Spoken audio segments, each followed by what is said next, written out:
ஞானச்சாரலை விரும்பி கேட்டு தங்களின் அருமையான கருத்துக்களை பகிர்ந்து வரும் அன்பு நண்பர்கள் மற்றும் பார்வையாளர்கள் அனைவருக்கும் எங்களின் மனமார்ந்த நன்றிகள்.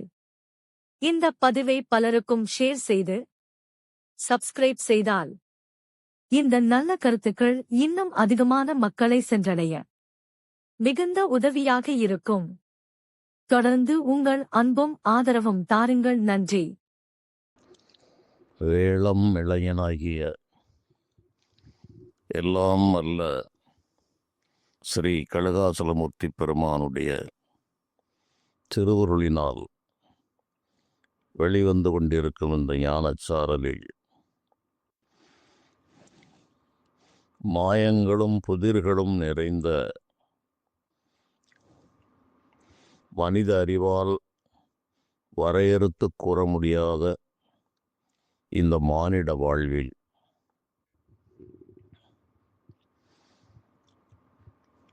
இறைவனை நாடி செல்கிற பயணத்தில்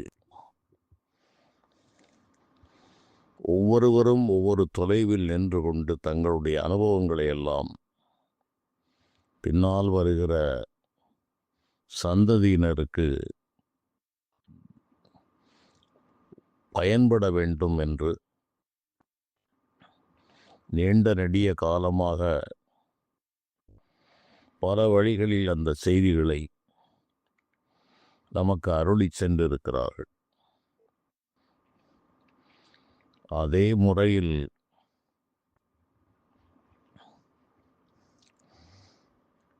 இறைவன் சில பணிகளை செய்யும்படியாக பல பிறவிகளில் எனக்கு விதித்திருந்தாலும் இந்த பிறவியில் என்னை வந்து கேட்டவர்கள் நாடியவர்களை தவிர நான் பெரும்பாலும் பொதுவெளியில் இது போன்ற விஷயங்களை, யோக ஞான விஷயங்களை கூறுவதில்லை என்ற ஒரு சங்கல்பத்துடன் இருந்தேன். ஆனால் என்னோடு நேரிடையே கேட்பவர்கள் 4-5 பேர்கள் சேர்ந்து உரையாடுவது, அவ்வாறு கால நேரங்கள் போவது தெரியாமல் இதற்கான அரிதான விளக்கங்களை என் மனம் போன போக்கில் சொல்லிக்கொண்டே இருப்பேன். கேட்பவர்கள் கவனமாக கேட்டு அதை உள்வாங்கிக் கொள்ள வேண்டும். ஒவ்வொரு முறையும் சொல்லும்போது ஒரே பாடலுக்கு வேறு வேறு பொருள்கள் மனதிலே உதயமாகும். இப்படி ஒரு குறுகிய வட்டத்திற்குள் செயல்பட்டு கொண்டு நான் ஒரு தனி உலகத்தில் என்னுடைய வாழ்க்கையை இளவயது முதல் அமைத்து கொண்டு வாழ்ந்திருந்த காலங்களில் கழுகாசலமூர்த்தி பெருமானுடைய அந்த சந்நிதியில் ஒரு சில நண்பர்களுடைய வேண்டுதலுக்கு இணங்க ஒரு சிறிய உரை நிகழ்த்துங்கள் என்று எனக்கு பல ஆண்டுகளுக்கு முன்பு கோரினார்கள். அப்போது நான் மிகவும் தயங்கினேன். ஐயா, என்னுடைய மனம் இயங்குவது வேறொரு அடுக்கிலே. எல்லோரையும் போல வந்து பேசுவது செய்வது என்பதில் என்னால் இயலாத காரியம். நான் ஒரு விசித்திரமான மனநிலை கொண்டவன். இந்த சாதாரண மனிதர்களைப் போல் என்னால் இயங்க முடியாது. என்னுடைய வாழ்வு அதற்காக ஏற்பட்டதும் அல்ல. என்னுடைய மனோநிலையோ ஒரு திரிந்து கிடக்கிற ஒரு பிராந்தனுடைய நிலையில் நான் சஞ்சரித்து கொண்டிருக்கிறேன். நான் பேசினால் யாருக்கு ஐயா புரியப் போகிறது? என்னேன் அவர்கள் இவையெல்லாம் உங்களோடு போய்விடக்கூடாது, சிறிதாவது உலகம் அறிய வேண்டும் என்றெல்லாம் நண்பர் ஒருவர் மிக அதற்கு தூண்டுதலாக இருந்தார். அது தவிர சில தமிழ் அறிஞர்கள், கற்றவர்கள் இவருடைய வேண்டுகளுக்கு இணங்கி ஒரு முறை நான் பேசினேன். அது ஒரு சிவராத்திரி சமயத்தில் அந்த ஆலயத்தில் இரவு ஒரு 12 மணி, சிவராத்திரி இரவு 12 மணி. ஒரு 50 பேர் இருந்திருப்பார்கள். சரி என்று மைக்கை பிடித்தால் அது ஒரு 3/4 மணி நேரம் நான் பேசியிருக்கிறேன். என்ன பேசினேன் என்பது எனக்கு தெரிந்தால் கேட்பவர்கள் யாருக்கும் எதுவுமே புரியவில்லை. பிரமித்து உட்கார்ந்திருக்கிறார்களே தவிர அவர்கள் சாதாரணமாக இந்த மேடை பேச்சுக்கென்றே அதை தயார் செய்து அதற்கு ஒரு பட்டியலில் வைத்து 2 ஜோக்குகளை சொல்ல வேண்டும், 2 விஷயங்களை புனைந்து சொல்ல வேண்டும், மக்களை சிரிக்க வைக்க வேண்டும், மக்களுக்கு ஒரு சாதாரண நிலையிலிருந்து அவர்களை வேறுபடுத்தி அவர்களை உற்சாகப்படுத்த வேண்டும். போனால் போகிறது என்று 1-2 தேவாரத்தையோ பாடல்களையோ 2-3 வார்த்தைகள் சொல்லுவார்கள். முழு பாடல் சொல்வது என்பதெல்லாம் அதற்கு முந்தியவர்கள் முழுமையாக பாடல்களை எல்லாம் சொன்னதுண்டு. பின்னால் வந்தவர்களுக்கு இந்த ஒரு குறளை கூட முழுமையாக சொல்ல முடியாத நிலையில்தான் அவர்கள் இருந்தார்கள். இது தனி கதை.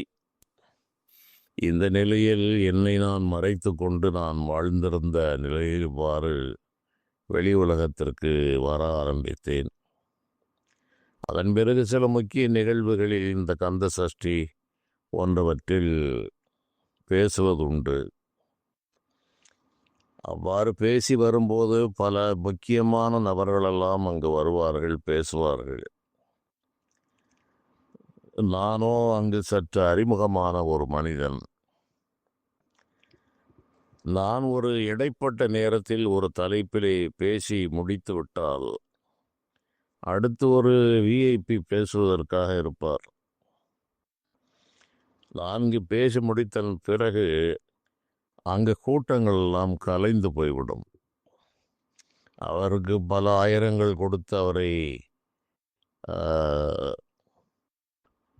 ஃபிக்ஸ் செய்து கொண்டு வந்திருப்பார்கள். அவர் ஒரு மிக நிச்சயமாக ஒரு நாடு முழுவதும் அறிந்த ஒரு நபராகவே இருப்பார்.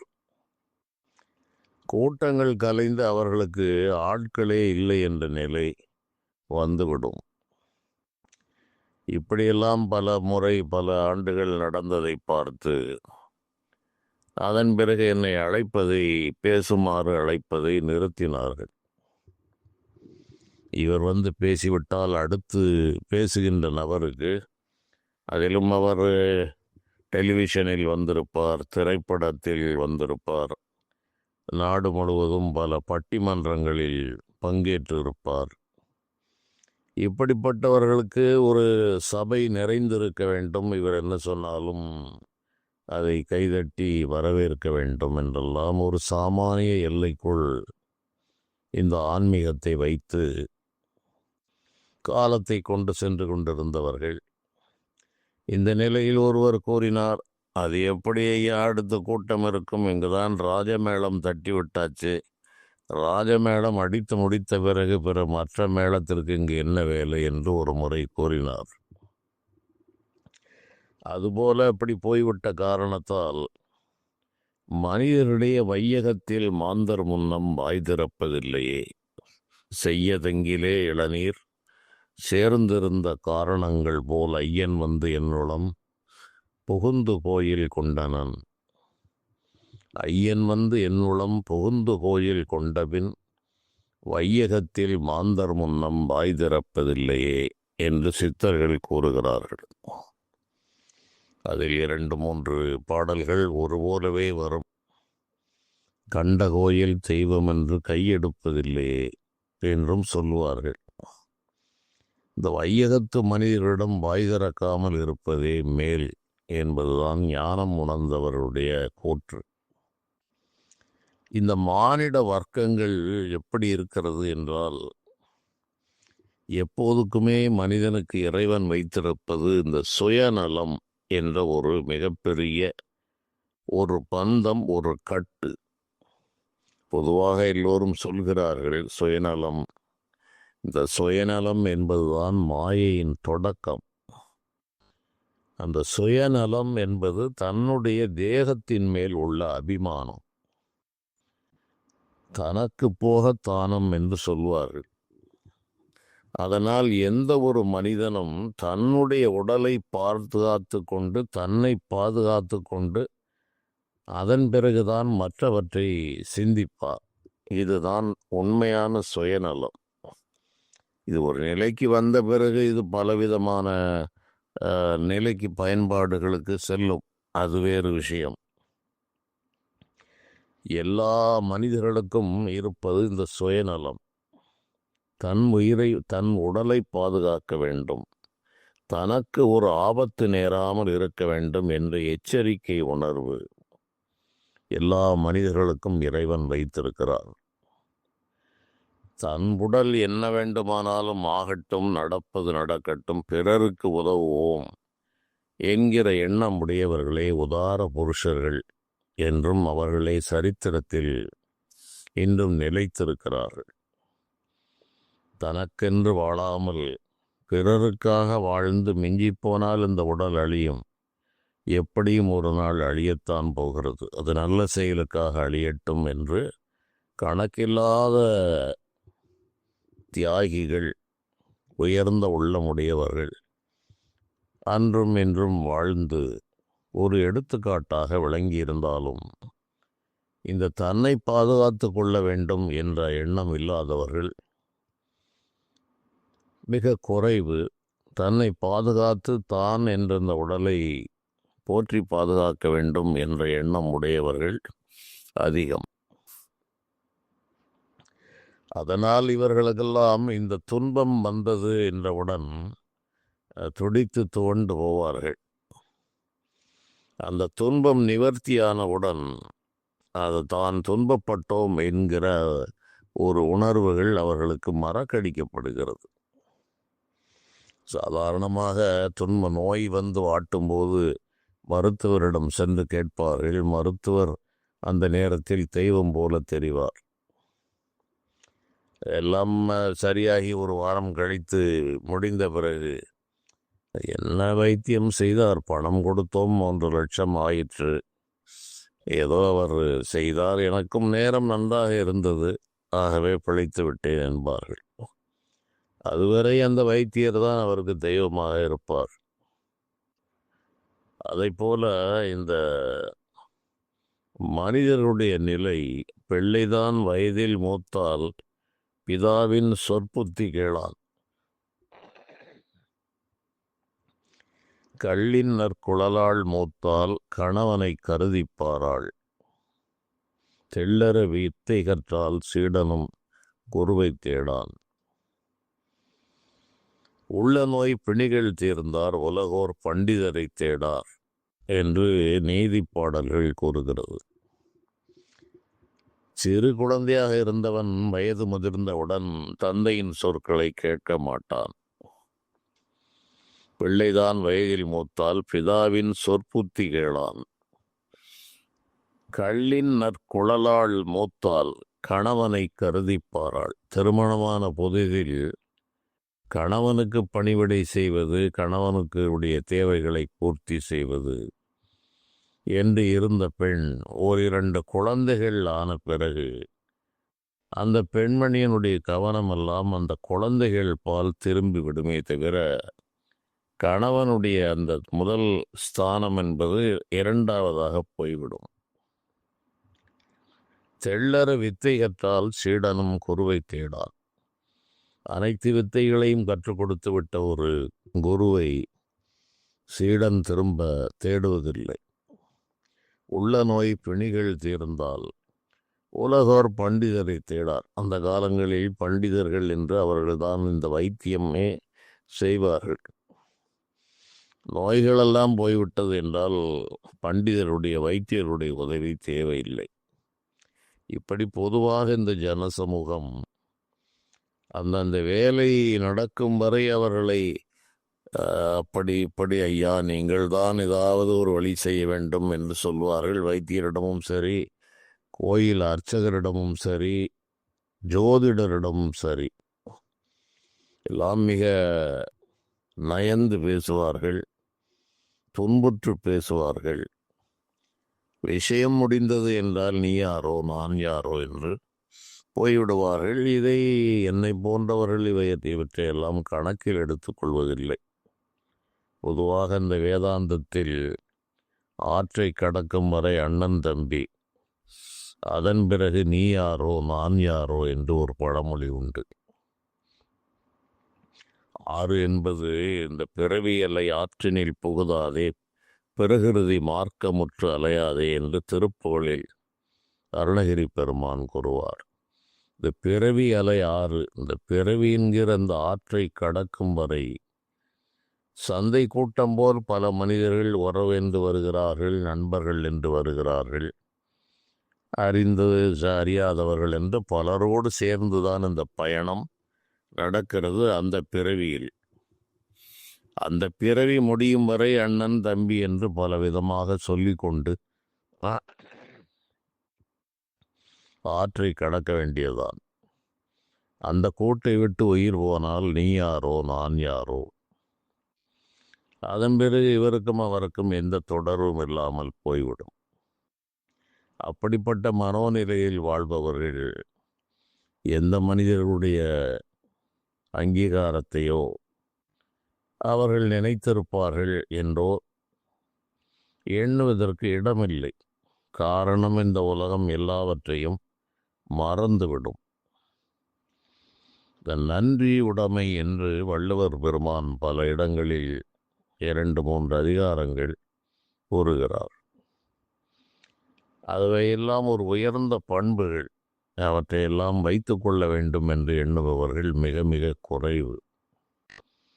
தினைத்துணை நன்றி செய்யினும் பனைத்துணையாய்க் கொள்வர் பயன்தறிவர் என்று வள்ளுவர் பெருமான் கூறுகிறார். ஒரு தினையளவு நமக்கு ஒரு உதவி செய்திருப்பார், அதை பனையளவு வைத்து அவர்களுக்கு அதை திருப்பி செய்ய வேண்டும், அல்லது அந்த நன்றி உணர்வை மறவாமல் இருக்க வேண்டும் என்றெல்லாம் பல முடிச்சுகளோடு கூடிய பாடல்களை வள்ளுவர் பெருமான் கூறியிருக்கிறார். என்னன்றி கொன்றார்க்கும் ஒய்வுண்டாம் மொய்வில்லை, செய் நன்றி கொன்ற மகர்க்கு என்பது எல்லோரும் அறிந்த ஒரு குறள். இதை பல தமிழறிஞர்களோடு பல ஆண்டுகளுக்கு முன்பு விவாதிக்கும் போது நான் கேட்பேன், ஐயா, என்னன்றி கொன்றார்க்கும் ஒய்வுண்டு என்று கூறிவிட்டார், அதன் பிறகு செய் நன்றி கொன்ற மகருக்கு ஒய்வில்லை என்கிறார். இது முரண்பாடாக தெரிகிறது என்று நான் என்னுடைய அணுகுமுறையே மாறுபட்ட நிலையில் இருக்கும். அவர்களெல்லாம் என்ன இப்படி அது உண்மைதான், ஆனால் என்னவென்று தெரியவில்லை என்று ஆளாளுக்கு வாதித்து கொண்டிருந்தார்கள். இது எவ்வளவு பெரிய முரண்பாடு! நன்றி கொன்றார்க்கும் ஓய்வில்லை என்றால் எந்த நன்றி கொன்றவர்களுக்கும் ஓய்வில்லை, ஆனால் செய் நன்றி கொன்ற மகருக்கு ஓய்வுண்டு, இவர்களுக்கு ஓய்வில்லை என்று கூறுகிறார். ஐயா, இது என்ன முரண்பாடு? உங்களுக்கு ஏதேனும் இதில் தெரிகிறதா என்று கேட்டு ஒரு பெரிய விவாதம் நடந்தது. அதன் பிறகு நான் கூறினேன், எந்த மனிதன் செய்த எந்த நன்றியை மறந்தவனுக்கும் ஓய்வு இருக்கிறது. பல பல சமயங்களில் உதவி பண்ணி செய்திருப்பார்கள். இவர்கள் மறந்திருந்தாலும் அவர்களுக்கு ஒரு ஓய்வுக்கு ஒரு வழி இருக்கிறது. செய் நன்றி கொன்ற மகர்க்கு என்று கூறுகிறார். அது யார் என்றால், தந்தையும் தாயும் இவர்களை பெற்று வளர்த்து அவர்கள் செய்த அந்த நன்றி, அதை நினைக்காமல் தந்தையையும் தாயையும் புறக்கணித்து வாழ்கின்ற மனிதனுக்கு ஓய்வே இல்லை என்பது சொல்லாமல் சொன்ன ஒரு நீதி நெறி. ஆகவேதான் ஓய்வில்லை செய் நன்றி கொன்ற மகருக்கு என்று கூறுகிறார். இன்று நாம் அதை பார்க்கிறோம். அநேக வீடுகளில் வயது முதிர்ந்த பெற்றோர்கள் சுமையாகவே கருதப்படுகிறார்கள். காலமும் சூழ்நிலையும் அப்படி இருக்கிறது. நகரங்களில் வாழ்பவர்கள் வீட்டிலே வைத்து பார்க்க முடியாத நிலையும் இருக்கிறது. பண வசதி உள்ளவர்கள் அந்த விடுதிகளிலே சேர்த்து விடுகிறார்கள். கிராமங்களில் வேறு வழி இல்லை. அந்த காலங்களில் அதிகமான குழந்தைகள் இருந்ததால் பார்த்தார்கள். 1, 2 குழந்தை இருந்தால் அவர்கள்தான் பார்க்க வேண்டும். அவர்களுடைய பிள்ளைகள், படிப்பு, சூழ்நிலைகள் இவற்றையெல்லாம் உத்தேசித்து பார்க்கும்போது ஒரு நிலைக்கு அப்பால் இந்த முதியவர்களுடைய நிலை மிகவும் ஒரு பரிதாபகரமான நிலை இன்று காணப்படுகிறது. இதை தன்னுடைய தீர்க்க தரிசனத்தால் அறிந்து கொண்ட வள்ளுவர் பெருமான், நீ எதை வேண்டுமானாலும் மறந்துவிடு, ஆனால் இந்த பெற்றோர்கள் செய்த உதவியை அவர்களுக்கு செய்ய வேண்டிய மீண்டும் செய்ய வேண்டிய நன்றி கடனை ஒருபோதும் மறந்து விடாதே. அவ்வாறு மறந்தால் உனக்கு ஒருபொழுதும் ஓய்வு என்பது இறைவனே வழங்க மாட்டார் என்று இந்த வினையினுடைய இரகசியத்தை சூட்சுமமாக, நுணுக்கமாக இந்த பாடலில் வைத்திருக்கிறார். இப்படி பலவிதமான நீதிகள் நம் நாட்டில் இருக்கிறது. இந்த நீதிகளை எல்லாம் சொல்வதற்கும் கேட்பதற்கும் ஆட்கள் எல்லாம் குறைந்து போன காலம் இது. மாயை வசப்பட்ட நிலையில் அன்றன்றாடம் என்ன நடக்கிறது போகிறது தனக்கு பெரிதும் தொடர்பில்லாவிட்டாலும் மானிடன் எதையோ நினைத்து எதற்கோ வாழ்கிறான். புதிதாக பல செய்திகள், அது அரசியலாக இருக்கலாம், திரைப்படமாக இருக்கலாம், உலக யுத்தங்களில் நடக்கிற யுத்தங்கள், பொருளாதார கொள்கைகள் என்று அகமுகமாக சிந்திக்கும் நிலை மனிதர்களுக்கு இல்லை. வாழ்வில் வருகின்ற துன்பங்களுக்கு தக்க அறிஞர்களை, பொதுவாக ஜோதிடர்கள் என்று வந்தால் மனிதர்களுக்கு அனைவரையும் ஏதோ இந்த காசு பணத்துக்கு ஜோதிடம் சொல்பவர்கள் என்ற ஒரு அடிப்படையில் தான் பலர் பார்க்க முடிகிறது. காரணம், அப்படிப்பட்ட நபர்கள் தான் மலிவாக இருக்கிறார்கள். விபத்து போல ஜோதிடம் என்பது ஒரு தொழில் அல்லது அது ஒரு வருவாய்க்கான ஒரு பாதை என்ற உணர்வுகள் இல்லாமல் ஞான நிலையில் அரை பித்தனாக அலைகிற நபர்களில் என்னை போன்ற நபர்களும் இருக்கிறார்கள். எங்களுக்கு இது ஒரு வருவாய், இது ஒரு பெயர் புகழ் என்பதெல்லாம் ஒரு பொருட்டே அல்ல.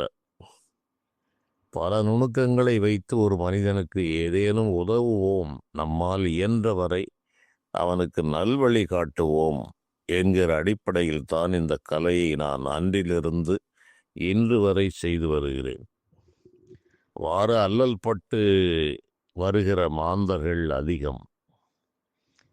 இதில் பல சவால்களும் இருக்கிறது. ஆனால் இவர்களுக்கு என்ன, நான் பெரும்பாலும் இவரிடமும் எந்த ஒரு இதையும் எதிர்பார்த்து செய்யக்கூடியவனும் அல்ல. இதில் நான் பெரிதாக வருவாய்க்காக சிந்தித்திருந்தால் எவ்வளவோ வருவாய்களை நான் பெற்று இருக்க முடியும்.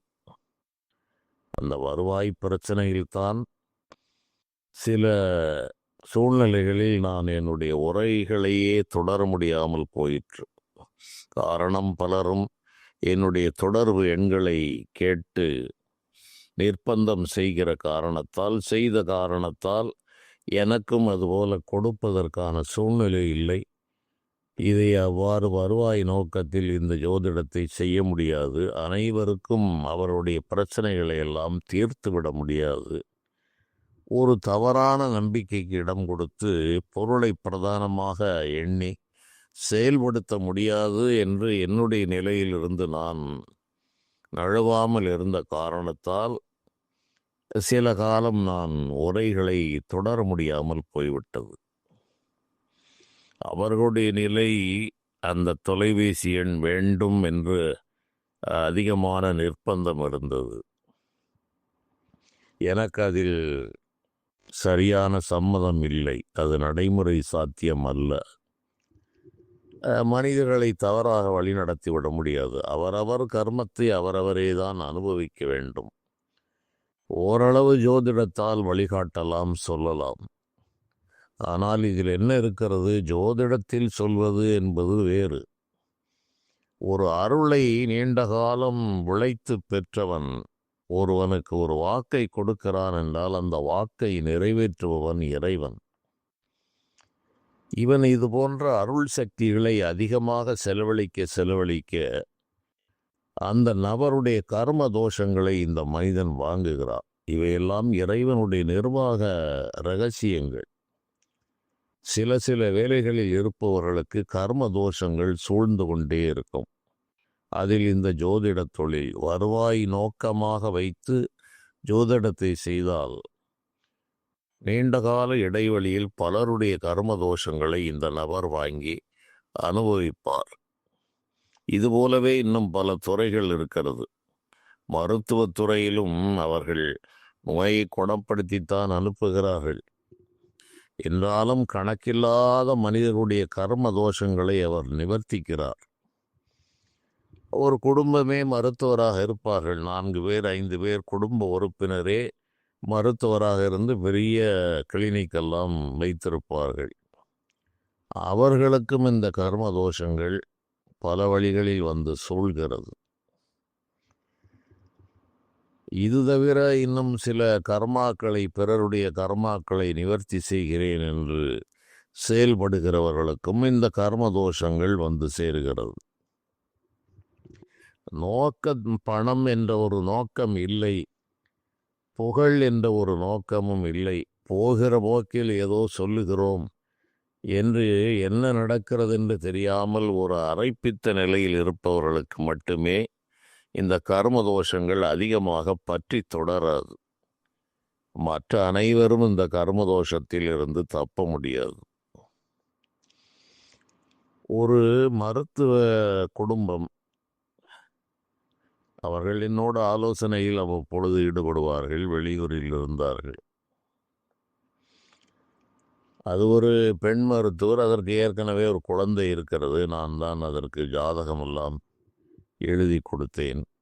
சில பலன்களெல்லாம் சரியாக இருந்ததால் அடிக்கடி என்னோடு வந்து ஆலோசனை செய்து செல்வார்கள். அதன் பிறகு இதற்கு பின்வாரிசு என்று கேட்டார்கள். பின்வாரிசு நான் ஒரு காலத்தை சொல்லி இருக்கோம் என்று சொல்லியிருந்தேன். அதை போல ஒரு 2-3 ஆண்டுகள் கழிந்தவுடன் அந்த பெண்மணி அழைத்தார். ஐயா, இது போல கருவுற்று இருக்கிறேன். அவர்கள் இந்த மருத்துவத்துறையில் இருப்பதால் ஸ்கேன் செய்து பார்த்து இரட்டை குழந்தைகள் என்று கூறினார்.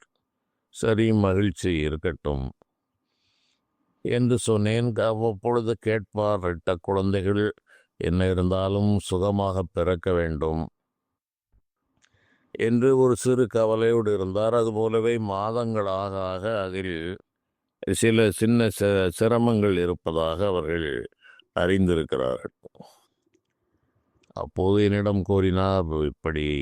நான் சொன்னேன், நீங்களே மருத்துவர் தானே ஐயா, என்னதான் மருத்துவராக இருந்தாலும் வயிற்றுக்குள் என்ன நடக்கிறது என்பது நம்முடைய அறிவில் இல்லை. உங்களை போன்ற ஒருவர்களுடைய வழிகாட்டுதல்கள் இந்த ஜோதிட ரீதியாக அதைத்தான் நாங்கள் பிரதானமாக எண்ணுகிறோம் என்று அவர் கூறினார். நான் சொன்னேன், உங்களிடம்தான் நோய் என்றால் நாங்கள் வருகிறோம் என்றேன். அல்ல, அது அப்படி அல்ல.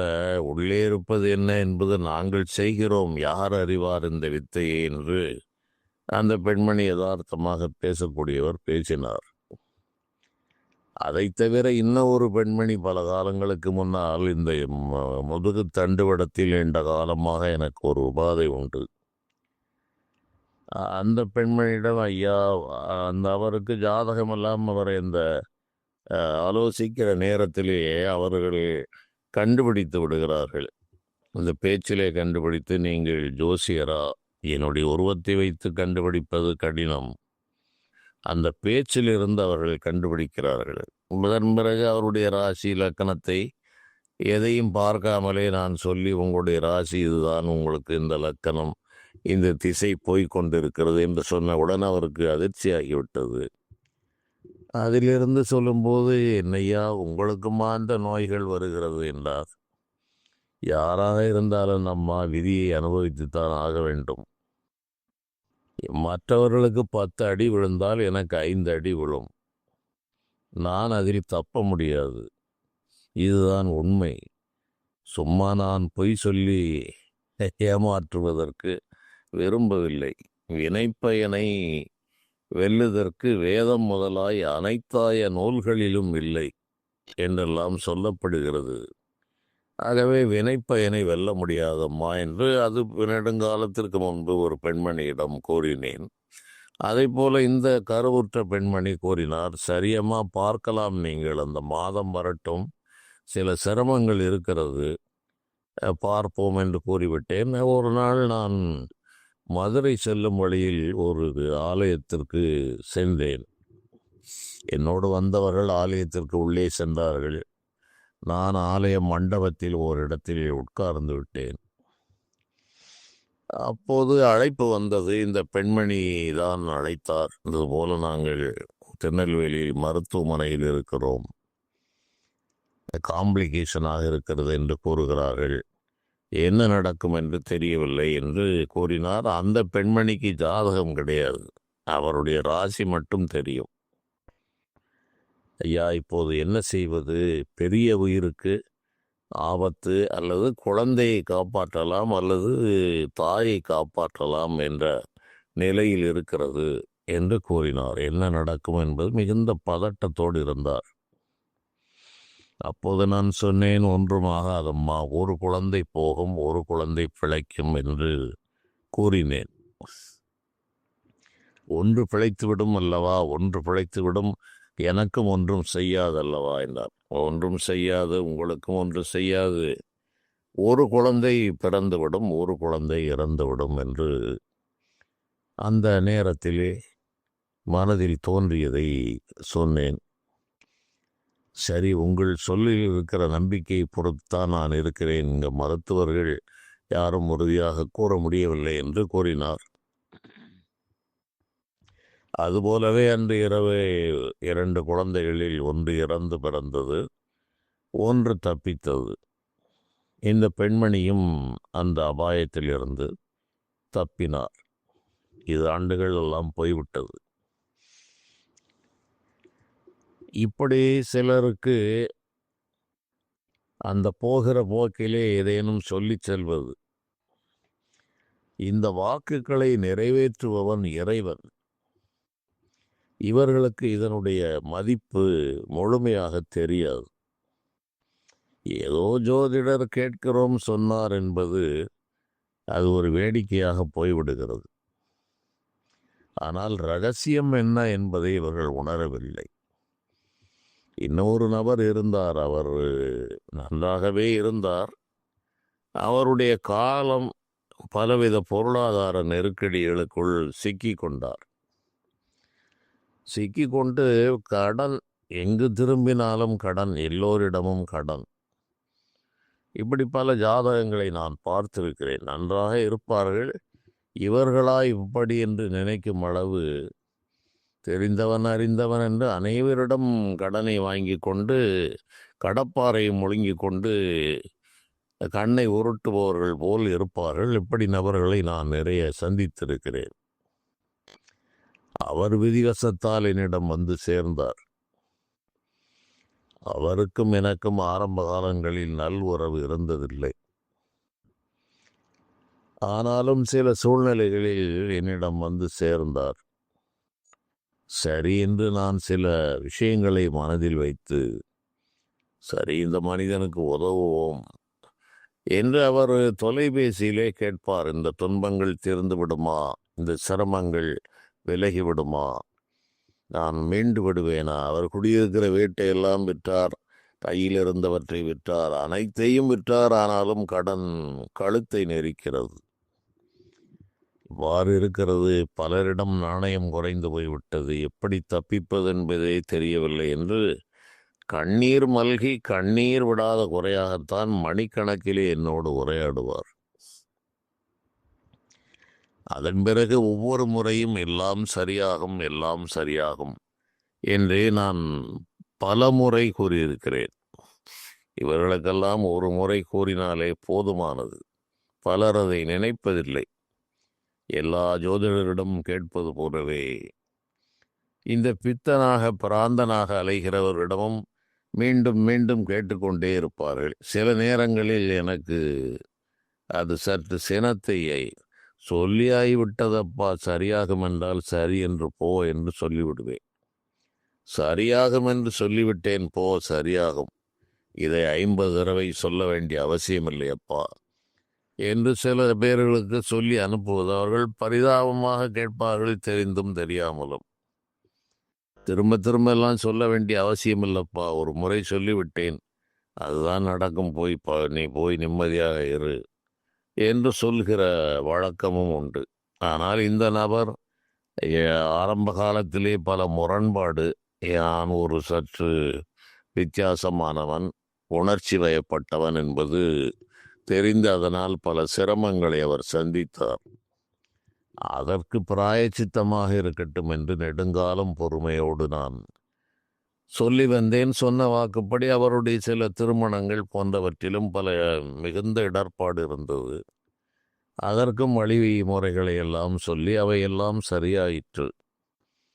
எல்லா கடன் கஷ்டம் அனைத்தும் தீர்ந்தது. இப்போது பல வழிகளில் வருவாய் வருகிறது. ஒரு வீட்டை இழந்தார், 4-5 வீடுகளை இப்போது வாங்கிவிட்டார். ஆனால் இப்போது அவருக்கு அந்த நினைவு சற்றும் இருக்கவில்லை. தொடர்புகள் குறைத்து கொண்டார். காரணம், எல்லா பிரச்சனையும் சரியாகிவிட்டது. அளவுக்கு அதிகமாக கையிலே பணம் இருக்கிறது. ஆகவே என்ன சொன்னார், ஏதோ கேட்டோம், நம்முடைய திறமை, நமக்கு எல்லாம் சரியானது. பையன் வேலைக்கு சென்றான், மகள் வேலைக்கு சென்றாள், பல வழிகளில் வருமானம் வந்தது, மீண்டு விட்டோம். ஆனால் இவர்கள் ஒன்றை மறக்கிறார்கள். சாதாரணமாக இவர்களிடம் நான் எதையும் எதிர்பார்ப்பது கூட இல்லை, அவர்களும் கொடுக்கிற நிலையிலும் இல்லை.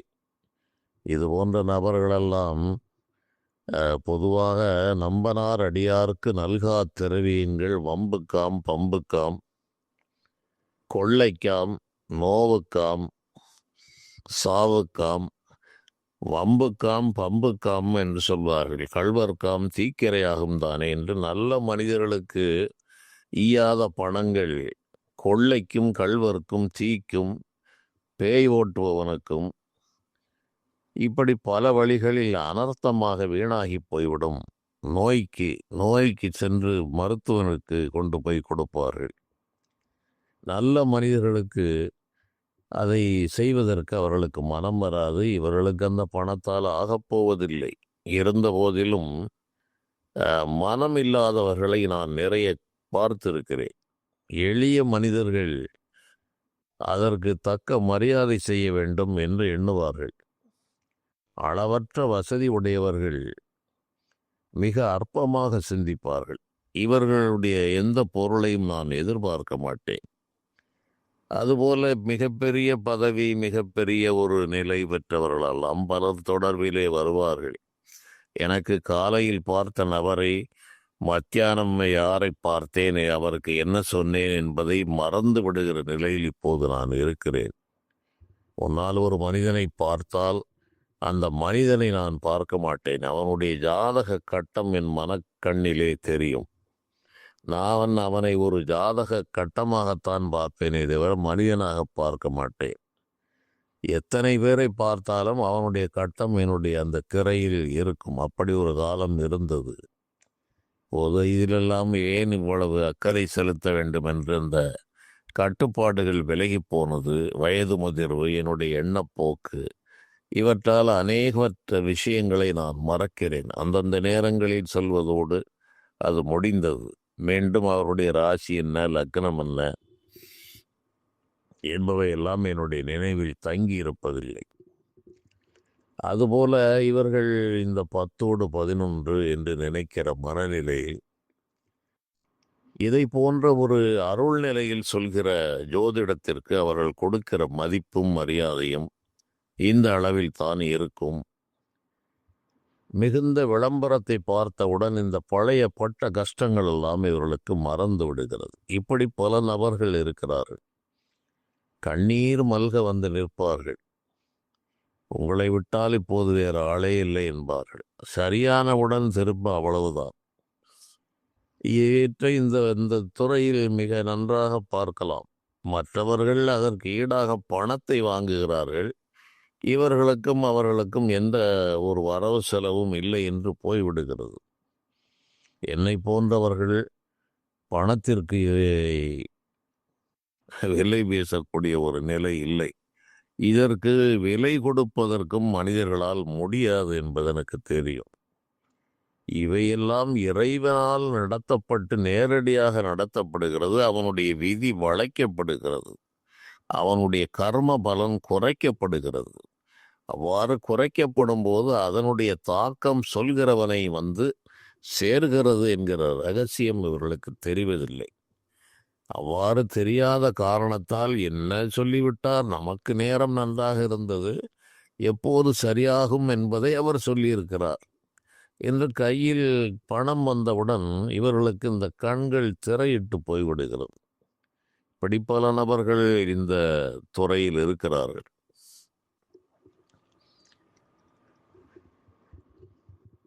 இப்படி ஜோதிடம் என்று ஒரு வழியில் இவ்வாறு போனாலும் எந்த கலையிலும் ஒரு நேர்மை இருக்கிறது. வாழ்வில் நேர்மையும் தெய்வம் ஒன்று இருக்கிறது என்ற உணர்வும் இன்றி செயல்படுகிற அனைத்து செயல்களுக்கும் எதிர் விளைவு என்று ஒன்று நிச்சயமாக இருக்கிறது. அந்த எதிர் விளைவால் சில காலம் இவன் நன்றி மறந்தவர்கள் நன்றாக இருப்பார்கள். பிற மீண்டும் அதை சட்டி எடுக்கிற நிலைக்கு வந்தவர்களை எல்லாம் நானும் பார்த்திருக்கிறேன். அப்படியே மேலே போவான், பழைய பலவற்றையும் மறப்பான். படபட என்று அவனுக்கு ஒரு இறங்கு காலம் விரைய திசை வந்து அனைத்தையும் இழந்து நடுத்தருவுக்கு வருவான்.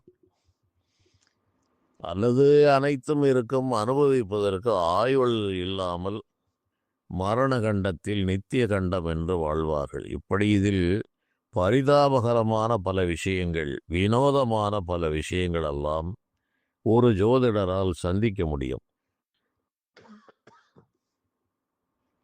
எனக்கு வேண்டிய ஒருவர் சிங்கப்பூரில், அவருக்கு உறவினர் ஒரு இந்த ஐடி கம்பெனியில் வேலை செய்கிறார் என்று என்னிடம் ஜாதகத்தை அனுப்பினார்.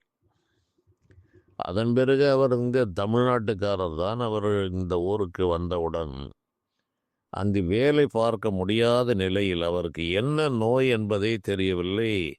கட்டிலில் இருந்து எழுந்திருக்க முடியவில்லை. எழுந்து உட்கார்ந்து அந்த கம்ப்யூட்டரில் வேலை செய்கிற அளவுக்கு அவருக்கு உடலில் பலமில்லாத ஒரு நிலை. சிங்கப்பூர் மருத்துவத்திற்கு மிக பெயர் பெற்ற ஊர் என்று சொல்வார்கள். அங்கே அனைவரிடமும் பார்த்து விட்டார். எந்த நோயையும் அவர்களால் கண்டுபிடிக்கவே முடியவில்லை. ஆகவே நாட்டுக்கு திரும்பி செல் என்று அவர் சொந்த ஊருக்கு வந்துவிட்டார். எனது நண்பர், அவர் நெடுங்காலம் தொடர்பில் இருப்பவர், அவருக்கு இவர் உறவினர், என்னிடம் அழைத்து வந்தார். சில விஷயங்களை கேட்டேன். இவ்வாறு இருக்கிறதா, உங்கள் குடும்பங்களிலே சில தோஷ கர்மாக்கள் இருக்கிறது என்று சில சின்ன வழிபாடுகளை சொல்லி ஒரு சிறிய மாற்றத்தை சொன்னேன். சரியாகிவிடும் ஐயா, மிக நொந்து நூலாகித்தான் வாழ்க்கையே கேள்விக்குறியாக இருக்கிறது ஐயா. நான் வேலை பார்ப்பது இரண்டாவது, எழுந்து நடமாட முடியாத அளவில் நான் இருக்கிறேன். எல்லாம் சரியாகிவிடும் அப்பா, போய் வா, நான் சொன்னவற்றை மற்றும் செய் என்று சின்ன விஷயம்தான், ஒன்றும் பெரிய விஷயங்கள் எல்லாம் இல்லை. சொல்லி அனுப்பினேன். ஒரு மாதத்தில் அவனுடைய உபாதைகள் எல்லாம் தீர்ந்தது. எங்கெங்கோ மிகப்பெரிய மருத்துவர்கள் எல்லாம் பார்த்து எதுவுமே நடக்கவில்லை. நானும் பெரிய மருந்துகளையும் கொடுத்து விடவில்லை. சின்ன வழிபாடுகள், 1-2 ஆலோசனைகள். நன்றாக ஆகிவிட்டான். இதுவும் பல ஆண்டுகள் ஆகிவிட்டது. மீண்டும் சிங்கப்பூர் சென்று நன்றாக சம்பாதிக்கிறான். இப்படி பல மனிதர்களுக்கு எளிதாக இந்த காரியங்களை இறைவன் நிறைவேற்றி தருகிறார். இது நடக்கவே நடக்காது என்று நினைப்பார்கள். அப்படிப்பட்ட நபர்கள் வருவார்கள். அவர்களுக்கு நாம் சொல்லுகின்ற வார்த்தையை நிறைவேற்றுபவன் அந்த இறைவனாகவே இருக்கிறார். எந்த ஜோதிடருடைய வாக்கையும் இறைவன்தான் நிறைவேற்ற வேண்டும். ஆனால் இறைவன் என்ன பார்க்கிறார் என்றால் அவருடைய உள்ளத்தின் தகுதியை பார்க்கிறார். அவன் செயலினுடைய நேர்மையை பார்க்கிறார். அவனுடைய நீண்டகால பிறவியில் அவன் எத்தகைய பண்பாடு ஒழுக்கத்தோடு அவன் பிறவியை கடத்தி வந்திருக்கிறான் என்று அவனுடைய குற்றம் குறைகளை பார்க்கிறார். குணம் நாடி குற்றமும் நாடுகிறார். அந்த நிலையில் அவன் ஒரு கள்ளம் கபடமற்றவனாக இறைவனிடம் பரிபூர்ண சரணாகதி அடைந்த நிலையில் இருக்கிறவனாக ஒரு மனிதன் இருந்தால் அவனுடைய வாக்கை இறைவனே நிறைவேற்றுகிறார் என்பதுதான் இன்று நாம் பார்த்த தலைப்பு. நாம் பேசிய விஷயங்களெல்லாம் அது சார்ந்தது. மற்றவை சாதாரணமாக நடக்கும் இறைவனுடைய நிர்வாகிகளால் நிறைவேற்றப்படும். ஆனால் அருள் பெற்றவர்கள் தன்னிலை மறந்தவருடைய வாக்கு யான் உரைக்கும் வார்த்தையெல்லாம் நாயகன் தன் வார்த்தை என நம்புமினோ நமரங்காள் என்று ஞானசம்பந்த பெருமான் கூறுகிறார். நான் சொல்லுகிறேன் என்று எண்ணாதே, நாயகனாகிய சிவபெருமானுடைய வாக்கு என்று எண்ணுங்கள் என்னுடைய அன்பர்களே, இது நான் சொல்லவில்லை என்று அவர் கூறுவார். அதுபோல ஒரு நிலையில் மனதை கடந்த நிலையில் தன்னுடைய தேகத்து உணர்வுகளை விட்ட நிலையில் வாழ்கிற பிராந்த நிலை பெற்றவர்கள் கூறுவதை இறைவனே நிறைவேற்றுகிறார். சரி ஐயா, கூறுகிறீர்களே, எங்களுடைய அனைத்து பிரச்சனைகளையும் நீங்கள் தீர்த்து விடுங்கள் என்று கேட்கும்போதுதான் இதில் இறைவனுடைய நிர்வாக இரகசியங்கள் தடுக்கிறது. இது அனைவருடைய பிரச்சனையும் இதுபோல் சொல்லி சரி செய்ய முடியாது. அந்த நபர் வருகிறான், இவனுக்கு ஏதோ தோன்றுகிறது, சொல்லுகிறான். எல்லோருடைய பிரச்சனையும் அவ்வாறு சரி செய்து விட்டால் இறை நிர்வாகம் தடம் புரண்டு போய்விடும். அதில் ஒழுங்குமுறை இருக்காது. அவ்வாறு சரி செய்ய முடியாது.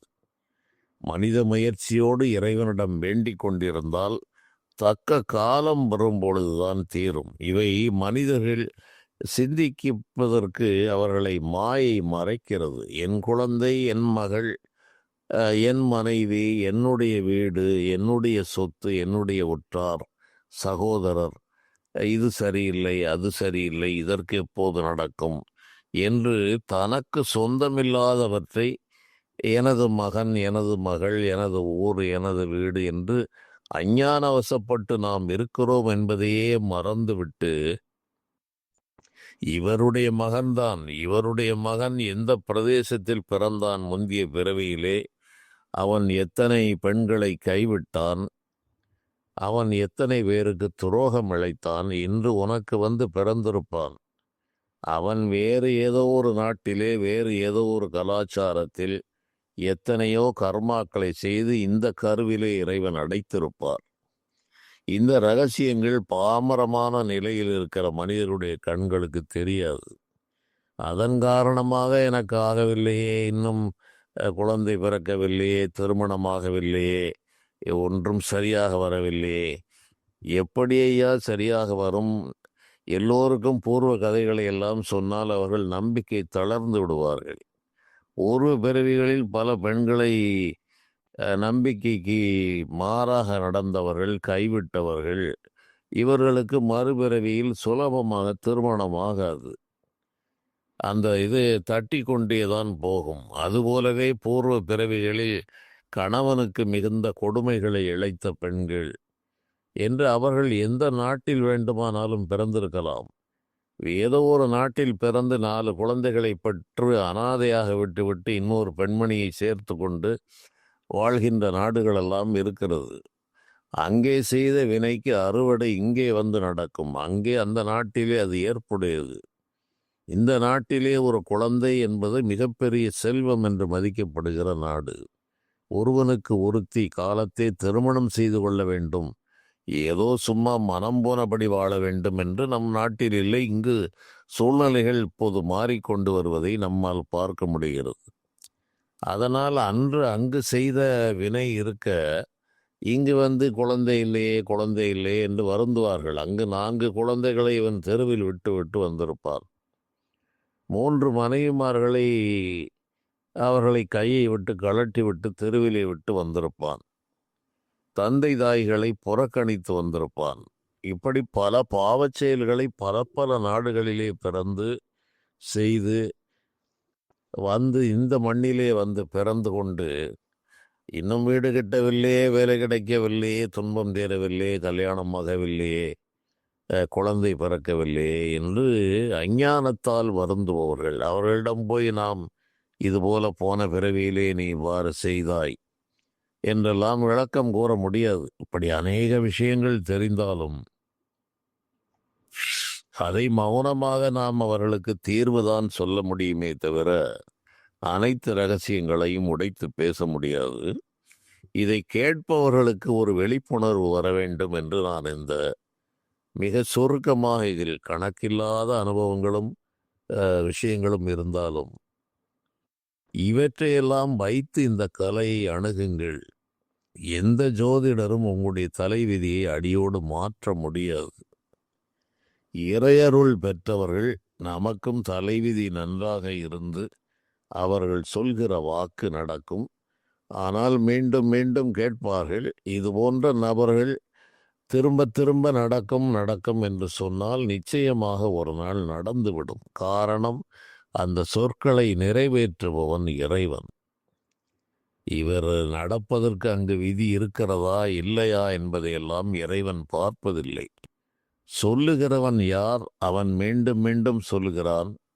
சரி, விதி இப்படி இருக்கிறது அப்படி இருக்கிறது, நமக்கு வேண்டியவன் சொல்லிவிட்டான், ஏட்டை மாற்றப்பா என்பதுதான் தெய்வ ரகசியம். அதுதான் நான் இன்று சொல்லக்கூடிய செய்தி. விதி அங்கு 1000 இருக்கலாம். இறைவன் என்ன பார்க்கிறார்? சொன்னவன் நமக்கு வேண்டியவன். என் வார்த்தை பிழைக்கலாம், அவன் வார்த்தை பிழையாக கூடாது என்பதில் இறைவன் மிக மிக முக்கியத்துவம் கொடுக்கிறார். இறைவனை சார்ந்திருக்கிற உன்மத்தர்களுக்கு, பிராந்தர்களுக்கு. அதுபோன்ற உன்மத்த பிராந்த நிலையை நானும் பெற்றிருக்கிறேன். ஆகவே நான் சிலருக்கு சில விஷயங்களை மீண்டும் மீண்டும் சொல்லும்போது என்றாவது ஒரு நாள் இவையெல்லாம் ஜோதிடத்திற்குள் ஒருபோதும் வராது, சோதிட சட்டத்திற்குள்ளே அடங்காது. அங்கு விதி எப்படி வேண்டுமானாலும் பிரம்மதேவன் எழுதி வைத்திருக்கலாம், சித்திரகுப்தனுடைய ஏடு எப்படி வேண்டுமானாலும் இருக்கலாம். ஆனால் சொல்லுபவன் மீண்டும் மீண்டும் சொல்லுகிறான் என்றால் இறைவன் கண்ணை திறந்து பார்க்கிறார். ஒரு நிலை வரை பார்ப்பார். அது நடக்கும் காலம் என்று ஒன்று இருக்கிறது, நிச்சயமாக இருக்கிறது. ஆனால் அவர் அதை மனதிலே வைத்திருப்பார். இத்தனை முறை சொல்லியிருக்கிறான், விதியை மாற்றி இந்த செயலை நடத்து என்று இறைவன் அந்த உத்தரவை போட்டு அந்த செயலை நிறைவேற்றி விடுகிறார். இதுபோல பல ரகசியங்கள் இதில் இருக்கிறது. மேலும் இது போன்ற செய்திகளை பார்க்கலாம். நன்றி.